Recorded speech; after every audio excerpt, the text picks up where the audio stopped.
Alright guys, what's going on? So, Jason So Hella Scary here, and I got an awesome guest. You know her as Ash from Pokemon, the original series, but we all know her and love her as April O'Neil from the 2003 Ninja Turtle series. I got Veronica Taylor right here. Hi, thanks for having me on your show. Oh, thank you so much for being here. Oh, you know, huge Ninja Turtles fans. Actually, the 2003 series was actually one of my favorite really? series. Yes, really love that.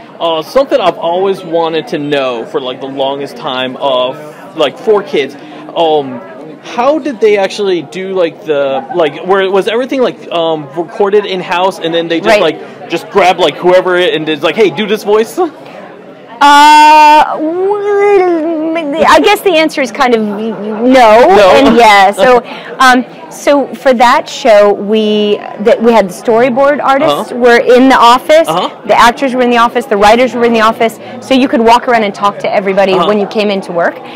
We rehearsed the show and then we recorded it all together. Oh, cool. So no, we all had to audition for the roles. Once you were in the show, if there was henchman A or this and that, then it was like, okay, you do it. They tried to keep it so that let's say the 7 people working on the show were the people who did all the voices. Gotcha. But other people came in and did things that were bigger roles, but they had to audition. Gotcha. That's actually pretty cool. That was something I always wondered. Was there one of the lesser known roles from any of the series that you did know really stuck out to you? You're like, oh man, I want this person to come back again.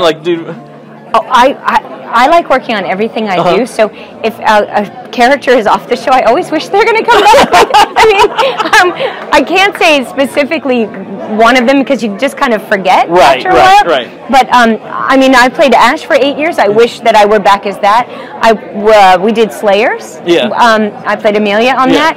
That show finished, and then it came back 7 years later, 10 years later or something. So that was pretty awesome. I wish that show would come back.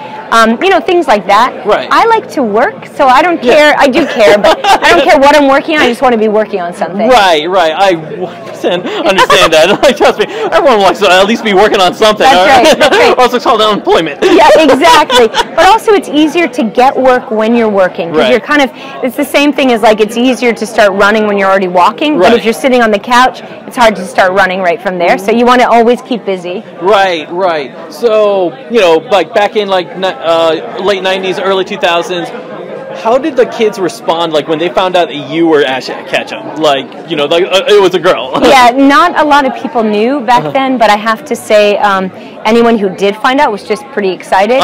When I was working on the show, they didn't want anyone to know a girl played Ash. Oh wow. They wouldn't let me do interviews. They kept it very kind of secret. Yeah. I'm not sure why, because when I did talk to kids, they were all like, oh, that's really cool, and nobody cared about that. Right. So I think, among other things, nobody knew how it would come across, and they didn't want it to jeopardize the show, which I think just makes it cooler. Right? Actually. No. When I was growing up, I watched Simpsons, and I loved that part was voiced by a woman. Right. So April O'Neil, you did that very iconic character. Did you know about Ninja Turtles before voicing April? Of course I did. Yeah, of course. Who didn't? Right. I love the whole franchise. I love the comic books. We all knew the original Ninja Turtles. And so for that show, when I auditioned for April, I definitely wanted to do April because I knew the world that it was in, and I didn't know where they were going to take this series, but I knew that it was going to be something really special. So when you got the part of April O'Neil, did they kind of tell you, hey, we don't want 1987 April there? Or did they just kind of tell you, hey, did they encourage you to do your own thing? Or for the audition, it was just an audition for the character rather than try to voice match or anything like that. So it didn't have anything to do with what came before. Right. I think because Kevin Eastman, Peter Laird were taking it in a different direction. Right. And so there was no comparison. Right. But of course you have that in your head. You do have that in your head. And so I understood who the character was. And then I just came up with my voice and whatever. And luckily, that's what they were looking for. Awesome.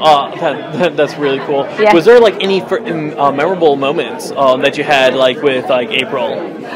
Well, just working on it, it was great. Sue Blue is an amazing director and actor. She directed over the phone. Oh, wow. So she was in LA and we were in New York, and just getting to work all together. So I don't have like this scene in episode whatever right. does not stick in my head. Yeah. But working as a group and just knowing all the storyboard artists who were so talented and really just feeling like you were part of something coming together, that's my favorite thing. And April is kind of the glue in there. Right. She doesn't really fight. She doesn't go out and have all the action. Right. But without her, things wouldn't have gone, because Donatello's out in the field too. So she's like the human Donatello. Right, exactly. And like, you know, obviously in that series, April was more of like a computer geek or something like that. Was that like more of a shock to you, or like did you know that like she kind of almost had that background in the original comics? Well, she was a journalist in the original TV show that I was familiar with. You're familiar with, yes. So I thought of her as that. So I was wondering when she'd get back out in the field. But I didn't know that she was mostly like in-house, as it were. But I like that she was such a mastermind behind things, and it's nice to have a strong female character who doesn't have to fight. Right. Do you know what I mean? Like I really am not a fighter. Like I don't believe in that fighting solves anything.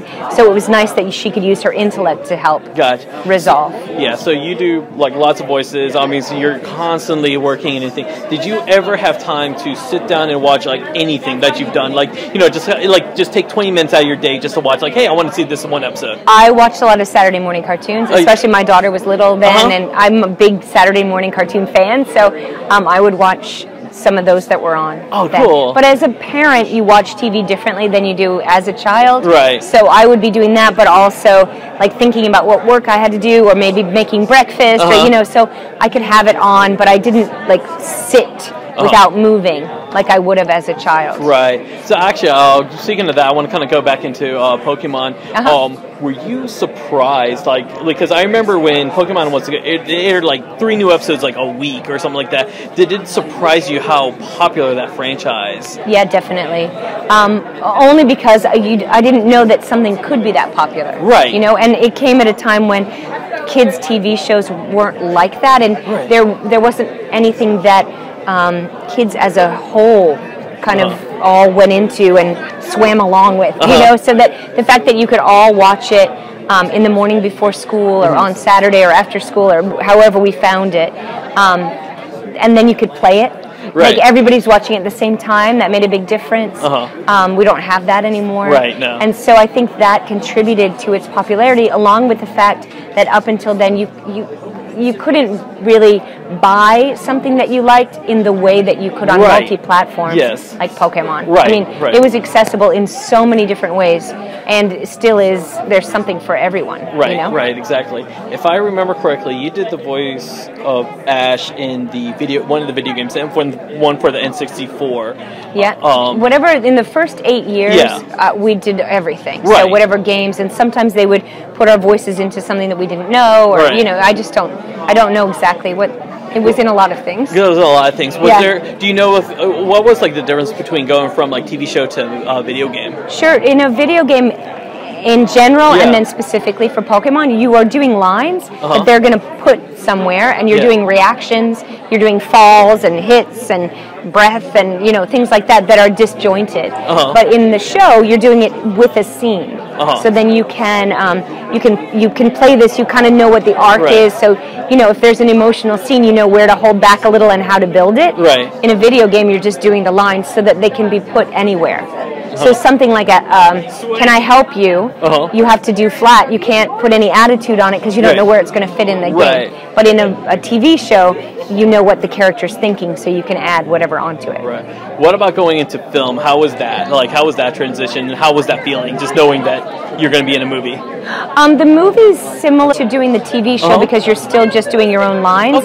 But the first movie we did with a giant screen in a place where they looped movies, so it was really fantastic. You've got the podium with the script, and in those days we had paper scripts, and then to have the little light and be seeing the lip flaps so big, whereas, you know, you're looking really at a TV screen this big inside the booth.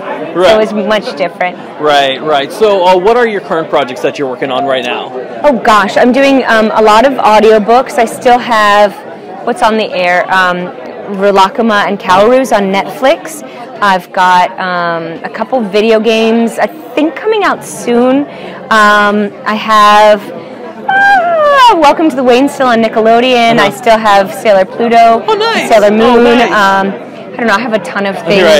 I mostly try to announce that on Twitter or Facebook or something like that to say what's happening. Yeah, so speaking of Facebook and Twitter, where can our viewers, like, what's the best place to find you at? So on Facebook, I'm the, as in Veronica Taylor. On Twitter, I'm the Veronica T. And on Instagram, I'm the Veronica T. All right. Thank you so much. You're welcome. This has been fantastic. It's been such a pleasure, and it's so awesome that you are like, you sound like April O'Neil right now. Oh, thanks. Yeah, she's kind of the closest to my voice, I must say. So anyway, yeah, thank you. It's really great to be here. Thank you. To be part of your family and the Turtle family. Yes, exactly. So thank you very much. Thanks. No problem. Thank you. What? Sorry, do you need a Pokeball? No. I have to figure out the beginning. Moving Lakposht studio. I choose you. What a tongue twister. Thank you so much.